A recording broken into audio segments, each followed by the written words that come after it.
Hello students, welcome to the class. My name is Yasis Gupta. In this lecture, I will discuss with you ionization enthalpies of transition elements. पूरे transition elements में कम ज़्यादा थोड़ा करके trend एक जैसा रहेगा. 3D में जैसा रहेगा, वैसा ही 4D सीरीज में रहेगा, वैसा ही 5D सीरीज में रहेगा. तो हम डिस्कस करेंगे 3D सीरीज में. 3D series, right? First point, in general, due to increase in proton and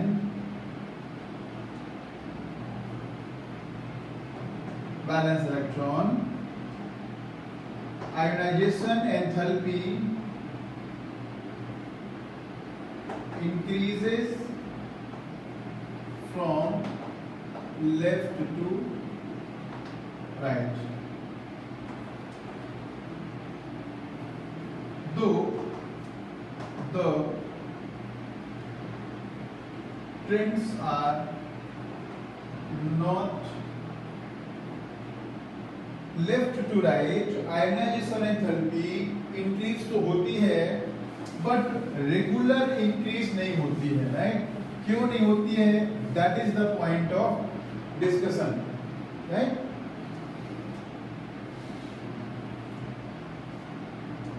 second point, the irregularities are related to electronic configuration. जो इरेगुलरिटीज है, जो रेगुलर इंक्रीज नहीं हो रहा है, that we can explain on the basis of electronic configuration. चलो start करते हैं फर्स्ट आयनाइजेशन एंथैल्पी से, IE1 से. यहाँ पे इंक्रीज है, यहाँ पे डिक्रीज, राइट? फिर वापस से इंक्रीज, यहाँ पे ऑलमोस्ट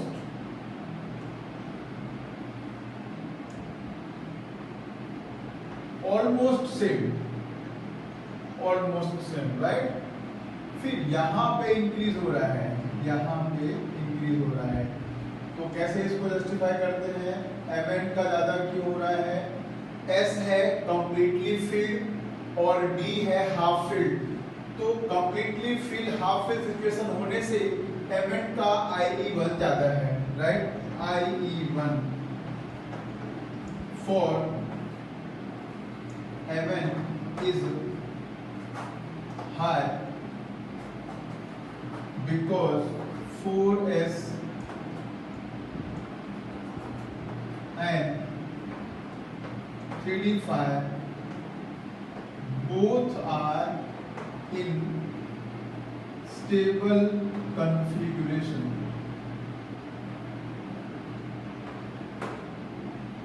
बाकी सब 630, 50 के रेंज में है, राइट? इसमें ज्यादा इंक्रीज हो रहा है एक साथ. क्यों? बिकॉज इसमें जहां से इलेक्ट्रॉन निकालना है 4s वो है फुल फिल और 3d भी फुल फिल है. तो ओवरऑल एटम का स्टेबल कॉन्फ़िगरेशन है. यहाँ से इलेक्ट्रॉन रिमूव करना डिफिकल्ट है, राइट? फिर आगे बढ़ेंगे तो स्टेबिलिटी बढ़ती जाएगी, राइट? यहाँ पे कंटिन्यूअसली आयोनाइजेशन एंथैल्पी कम हो रही है. उसका रीजन है इलेक्ट्रॉन पेयर्ड होंगे तो रिपल्सन इंक्रीज होगा. रिपल्सन इंक्रीज होगा तो इलेक्ट्रॉन रिमूव करना इजी रहेगा, राइट? रिपल्सन से ओवरऑल स्टेबिलिटी कम होती है तो इलेक्ट्रॉन रिमूव करना आसान होता है. यहां से लेके यहां तक पेयरिंग कंटिन्यू हो रही है. Fe से पेयरिंग शुरू हो जाती है. तो यहाँ आयोनाइजेशन एंथैल्पी कम है एज कंपेयर टू दिस, क्योंकि यहाँ पे पेयरिंग के कारण रिपल्सन बढ़ता है. रिपल्सन बढ़ने से क्या होता है? ओवरऑल साइज पे इफेक्ट पड़ता है. साइज इंक्रीज होने से क्या होगा? इलेक्ट्रॉन रिमूव करना इजी हो जाएगा.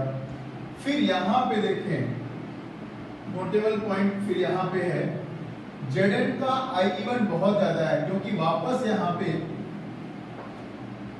Zn has high I1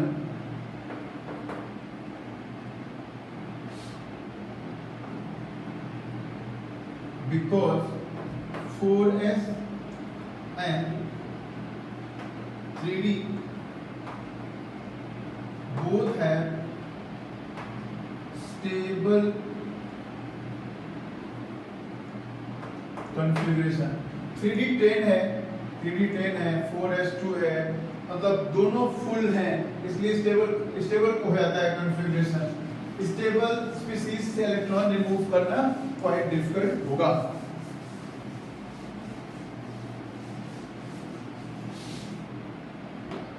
ये तो हो गया IE1 के बारे में। अब सेकेंड पॉइंट आते हैं, next point IE2, right. IE2 में अप्रोक्सीमेटली सब कुछ नियरली सेम चल रहा है, राइट। जो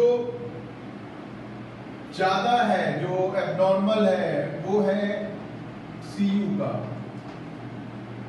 Cu में सेकेंड इलेक्ट्रॉन कहां से निकलना है? D10 से।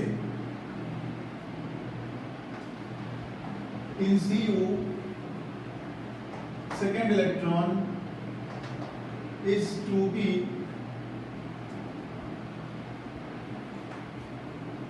removed from D10 stable configuration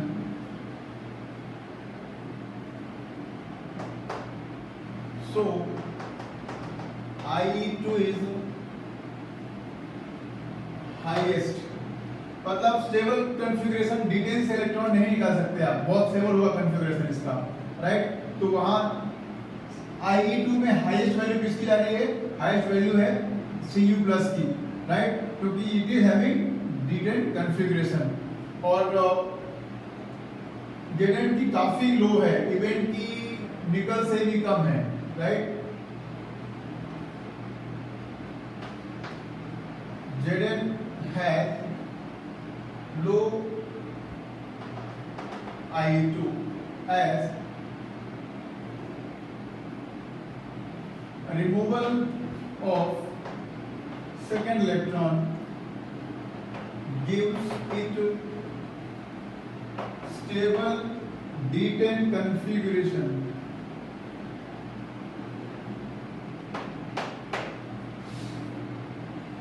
अब I3 पे आते हैं, फोर्थ के बाद फिफ्थ पॉइंट IE3। देखो IE3 सबसे ज्यादा किसका है? एक तो हाईएस्ट पे जा रहा है Mn का, right.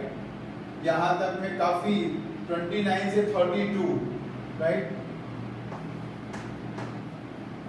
Mn has very high IE3 because in Mn third electron is to be removed from stable D5 configuration। तो हमने क्या समझा? जो आयनाइजेशन एंथैल्पी है वो मेनली कॉन्फ़िगरेशन का खेल है। तो 23, 26, 28, 29 ये जंप लगा झट से, यहाँ पे कहाँ पे? मैंगनीज पे, Mn पे लगा एक बड़ा सा जंप, राइट। फिर आगे चलते हैं 29, 32, 34, 35, एक फिर जंप लगता है 38, कहाँ पे? Zn पे।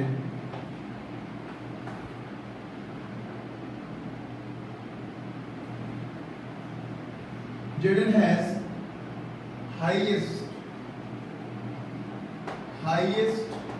IE3। Cu में क्या था? Cu में IE2 हाईएस्ट था क्योंकि IE2 के लिए इलेक्ट्रॉन निकालना था D10 से, और Zn के लिए IE3 Zn का हाईएस्ट है। सब में से Zn का IE3 हाईएस्ट है क्योंकि ओनली Zn में इलेक्ट्रॉन रिमूव करना है D10 से। Zn has highest I3 because third electron is to be removed from D10 configuration।